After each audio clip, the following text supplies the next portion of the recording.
is that I'm quite likely to tell the whole truth and nothing but the truth, so help me God. And the reason I had to come is because you've made a safe place for the truth to be told. You gonna set the record straight? Are you kidding me? You let Ricky Smiley sit here and you said out that mouth, you stole Friday After Next, the one I was in? You stole the show in Friday After Next. Yeah. This man told you he had Katt Williams' role. He was gonna be Money Mike. Wait. And Katt Williams was gonna be the Santa Claus.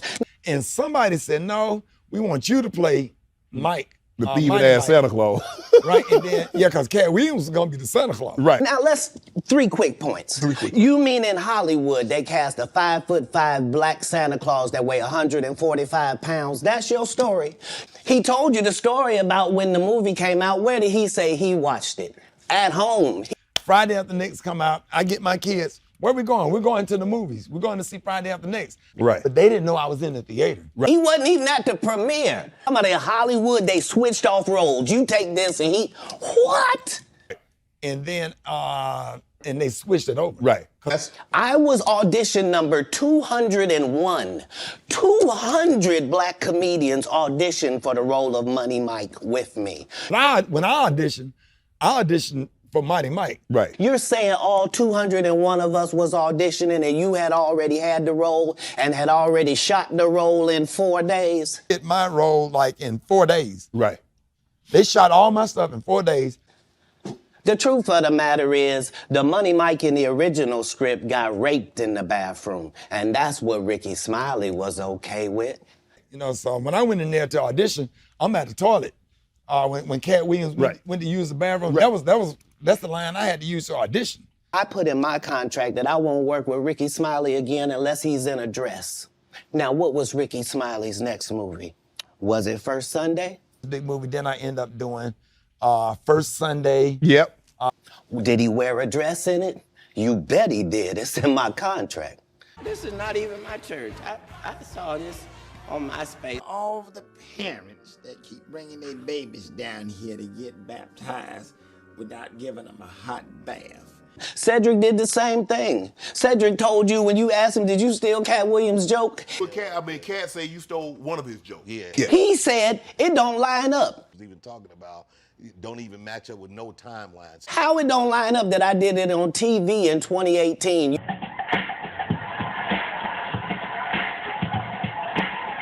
You came to see me at the Comedy Store do it in 2019 and then did it on the Kings of Comedy.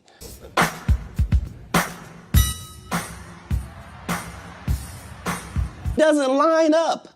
This is a televised joke. Feels that someone else has stolen some of your material? Oh, that's a part of this business. Right. Like, Same Steve that went to go watch Mark Curry do his whole sitcom and then stole everything Mark Curry had. Oh yeah, you'll need this.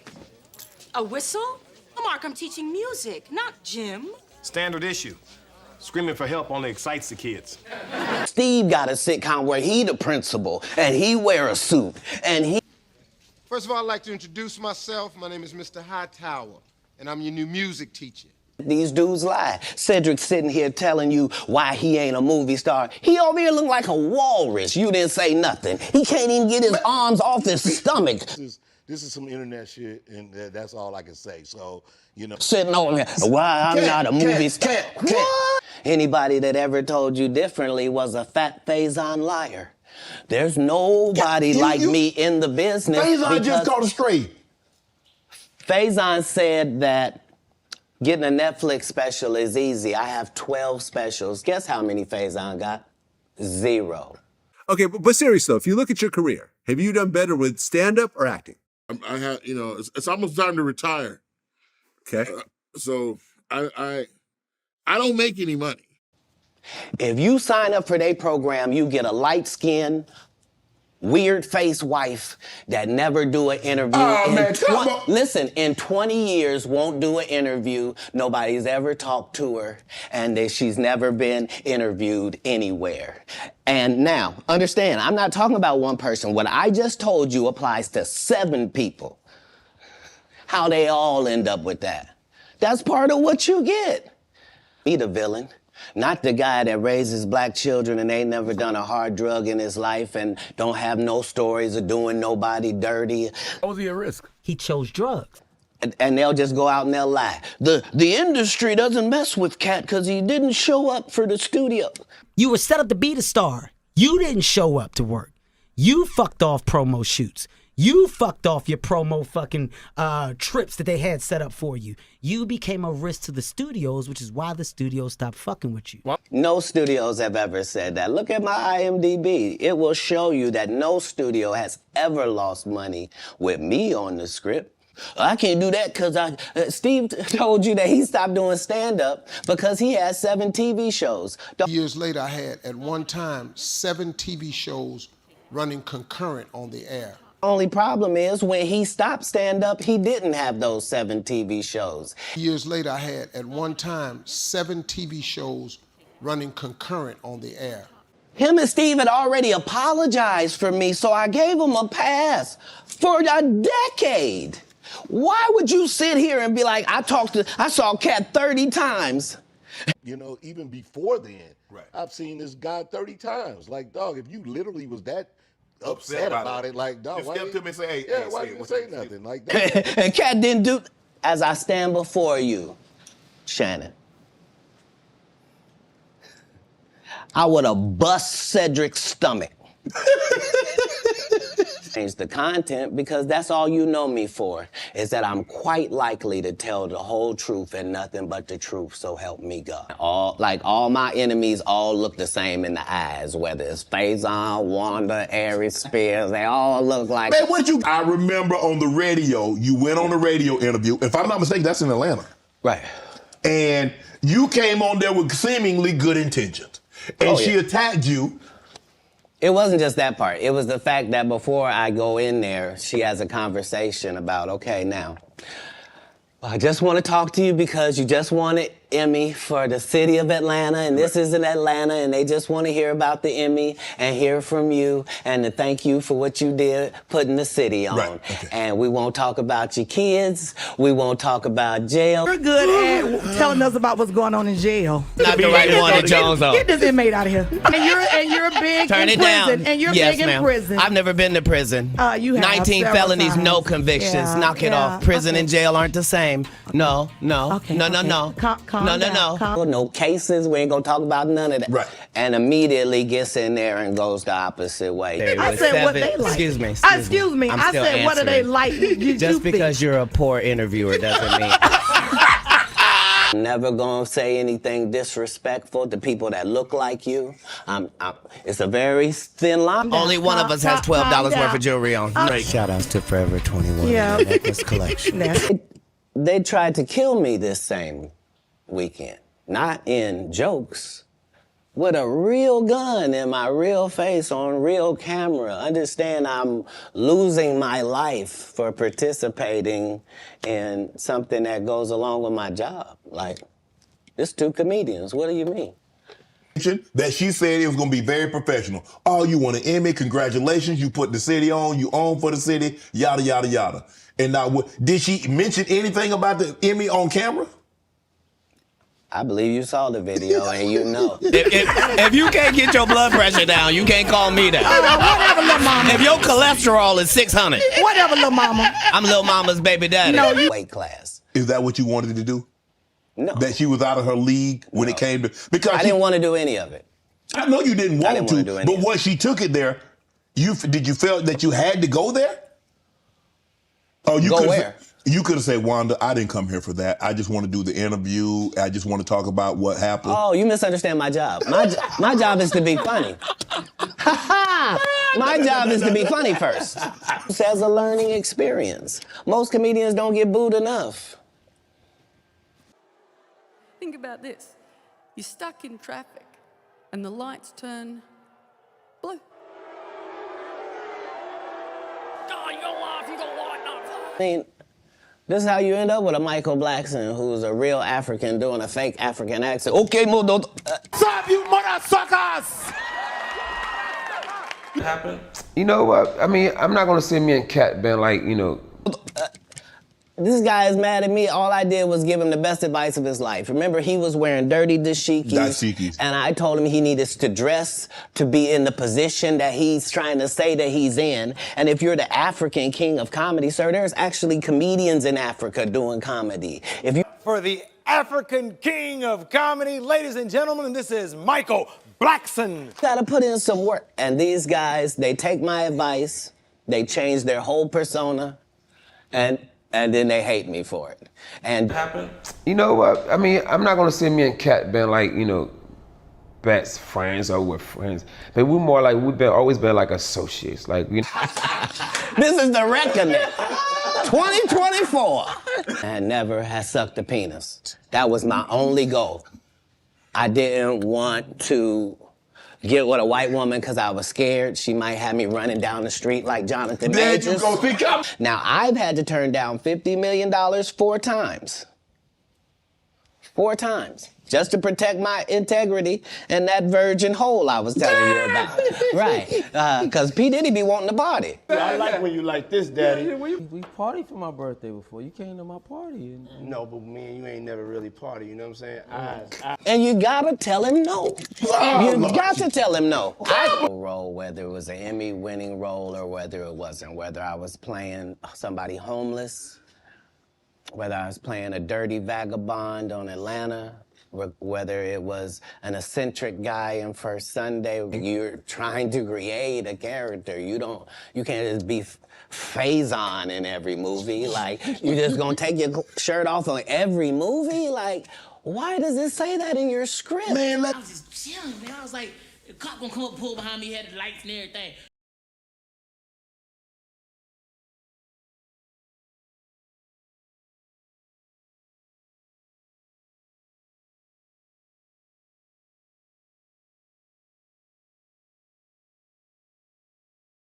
Let Big Worm breathe.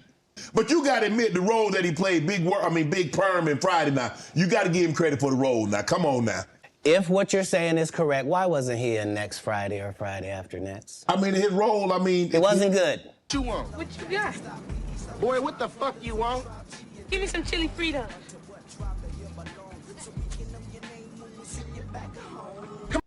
5 months prior to me getting this first audition for Friday After Next, I got this baby son. I'm holding him up above me. He grabs my little chain. He's playing with it, and he accidentally drops it. It breaks out my front 2 teeth. I'm in a situation now where when I go to the dentist, they telling me this gonna cost thousands and thousands of dollars to fix this right. They not telling me what it's gonna look like. I go get an estimate with no money involved, find out what I need to do. They find out you got a tumor in your upper jaw, so we're gonna have to do a whole surgery for you. It's gonna be 100 bands. Dude said the entire time we're filming, I can't play this role. They got a bandana over my nose and my mouth. My family not even gonna know who this is. House, eating a big ass sandwich and shit. Nigga, I'm Santa Claus. What the fuck the milk and cookies? Santa Claus. And now you know what nobody has ever said in the whole industry in 20 years about, you know, the whole Money Mike not getting raped in the bathroom. Right. What's cracking? It's your homie Ice Cube. Just wanted to address a few things. You know, everybody been checking out the internet. My man Cat Williams. You know, first of all, I just want to say, you know, we shot that movie over 20 years ago. So, you know, people have different perspectives, and it's been a long time. So in the movie, there's second thing I want to clear up. It was never, I would never shoot a rape scene in a movie, especially like Friday. Decisions. You know, look, I've had Cube, I've talked to Cube, and a lot of people say Cube doesn't pay. What's your relationship with Cube, and what did that opportunity mean for you? Well, the ungrateful bastards that would say anything about Cube's payment. No, I think Ice Cube kind of got a little mad at you because I guess you came out and said that you only made $2,500 for doing Friday? No, he didn't get mad. That was the truth. I said that 2 years ago. They asked me to do the other one, and I was like, they gave me double. I think it was $5,000. I was like, get the fuck out of here. It was just a small movie. We filmed it in 20 days, and I didn't get, about $10,000 for it or whatever. I didn't care. I wanted the opportunity. And look, a lot of people are talking about pay and how much they was paid on these movies that were extremely low budget. Most of these guys work a couple of days, and when you're doing a movie, there's over 100 people working on the movie that need to get paid. Most of them got to get paid every day. And there's pre-production and post-production. Even after you finish with the actors, you got to pay editors and sound people. And my movies are all about quality, so most of the money go up on the screen. Well, I made enough to get them teeth fixed just like you did. Yeah. So it was no... we miss John Witherspoon in a way that can't really be quantified, if I'm being honest with you. And the Chris Tucker that we got now is Epstein Island Chris Tucker, not Smokey. And I met him on that trip because it was his plane. I didn't know who plane we was getting on, but it was a whole bunch of dignitary people. We was with a delegation, and yeah, I met him, and you don't know people, what they do in their private lives, so. You didn't never go to that island, did you? No. I don't know where that thing at. No.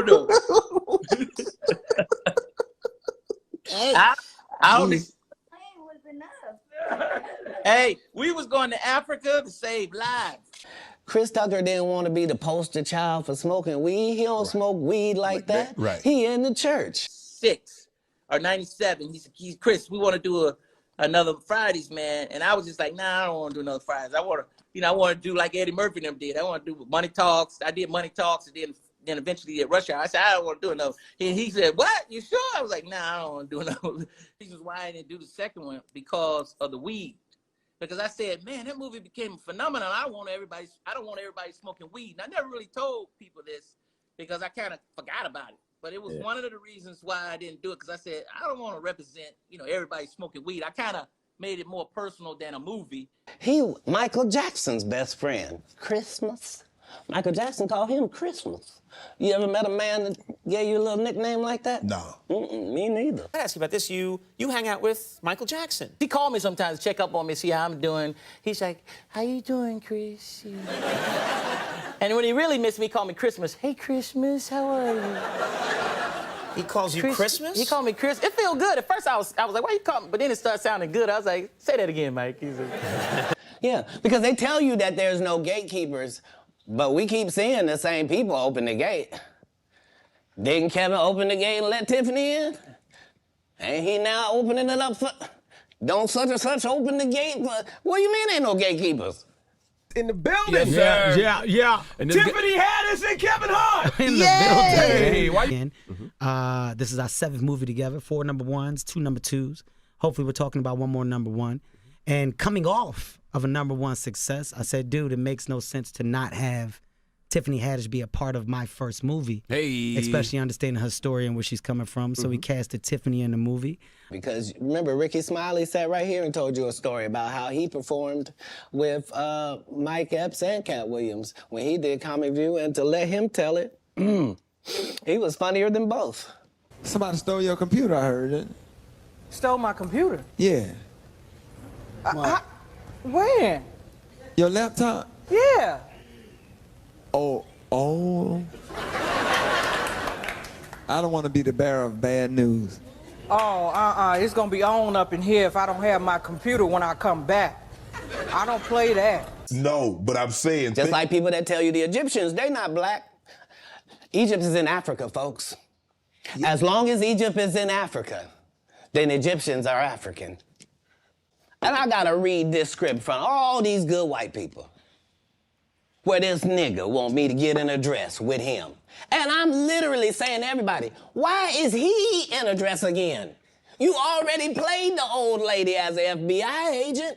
We can play anything now. We can be playing a dog catcher this time. Why do we need to be in a dress? And I get so mad, I say, you don't want me. You want Brandon T. Jackson.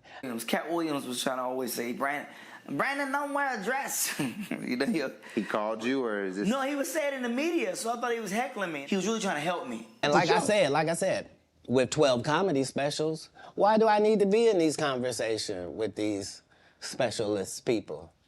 I done already told you, I'm one of the richest people that ever lived. Yes. Only in the fact that when I wake up in the morning, no matter where I am, I don't need nothing. Whatever I need is right around me, and whatever I don't have, it's only just because I don't have it. It's not because I can't get it. Because I know how blessed I am. If I look at it, I got it. Yeah! That's how Diddy be feeling. I'm a savage! Oh! Whatever I want, I have to get! I can do anything. Let me ask you a question. When you go to these cities to tour, do you make it a habit of getting out? That's how I built my reputation. It's also how I ended up in jail 19 times. Because, yes, ma'am, I've never been to prison. You have 19 felonies, times. no convictions. Yeah, Knock it off. Prison and jail aren't the same. No. No. Calm down. The way it works is the script is already there. This is a character in the script. If they give me the job, I make it my job that this character here has to be as big as this whole project. So if you don't even see the movie School Dance, I want you to remember, whose goddamn white baby is this? Whose goddamn white baby is that? This is your baby, okay? He's just light-skinned. Mm-hmm. That one might be mine. That one right there. I'm not totally sure. Just because you name him Darren don't mean he belonged to Darren. So I've known Nick Cannon since he was 14. Nick Cannon has never called and asked me to do one single thing, and I turned him down because I've known him since he was a young black child in Hollywood. Wow. So what I did in Wildin' Out was to be his protector. You look like a badass belly button, and you and your crew, y'all can't hurt me. We all got on the same clothes, y'all still look dirty. Because respect has to be in there as well. If you trying to do it with Kevin Hart, you and him gonna get run over. You a teenager, he 5'2". Like, what's gonna happen? You a grown man built like you the age of 12. The only reason you here is because Nick couldn't get Dave Chappelle. See Jonathan Majors, what he went through, Marvel dropped him as soon as the conviction came out. And you were telling the Hey, you saw that black woman come get his charge cut in half? Thank you, Megan Good. God bless you, coming to save that slave. Part of giving you the world. First of all, they went around the world for 2 years straight telling any women that would listen that this was a good-looking Negro. Mm-hmm. Since when? When did y'all start liking a big nose? And when did y'all like a little head and a big jaw? When? Is he not sitting there describing Shannon Sharp to his face? Since when? That look like y'all liking a big nose. And when did y'all like a little head and a big jaw? When? Since when? That look like my daddy. When you start liking my daddy? You like black people's features like that? If this ugly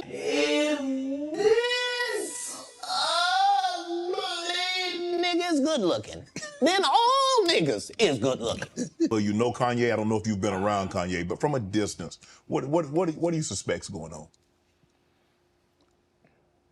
I suspect that we're pretty awful people if we say that somebody got a mental illness and then we watch what they do. By the time I got to TMZ, I was ramped up. So what was awesome is that the world got to really experience someone in a ramped up state. And that's when you get these comments that just shoot out, like almost like Tourette's. Good cases of bipolar where people go low, I'm one that goes high. What are we reacting to? You're the one that put him in a position where he thought he was God. Everybody says, who does he think he is? I just told you who I thought I was, a god. He could call himself Jesus. And you're the one told a guy that writes musical lyrics that he was a genius. Right. Kanye the hard way. He's a genius. He's incredible, and I with him. This dude started a church and kept cussing. Nobody in black church said nothing. You would have thought all the pastors would have came. You can't be no gospel artist. You just said fuck that bitch. Nobody said nothing. Cause TD Jakes over there with P. Diddy. Like, oh, man, come on, cat. Are you related to Luda? No, so there was a crossroads where we were both invited to an Illuminati thing. One of us had to cut off all their hair and couldn't do the sideburn thing no more with the points. Going to get $200 million because they were gonna pay him $10 million a movie to do 20 movies. And that's how the conversation happened. One of those persons turned out to be Ludacris, and the other person turned out to be Katt Williams. We're making billions of fucking That's dollars why. Every time. bro. And I'm saying that like I'm just giving you my heart. I'm not trying to brag or nothing. How much money they give? 200. Sir, Fast and Furious is on what number right 10. now? 200 million. I might need to get me one of them old women look the same. Kevin told you he wasn't gonna wear no dress until they offered him the dress, and then he put it on. And what did he say after he wore it? I made my own decision. Duh. But you didn't make it before they brought it up, did you? I was actually one of those comedians that said, no, I wouldn't wear a dress. There's no way I would wear a dress. And then when proposed with the opportunity of what I felt was funny, I said, oh, that's funny, I'm gonna do it. It's all about choice. You know, nobody makes you do anything. And on Saturday Night Live, you know, it was a choice that I made. I know what the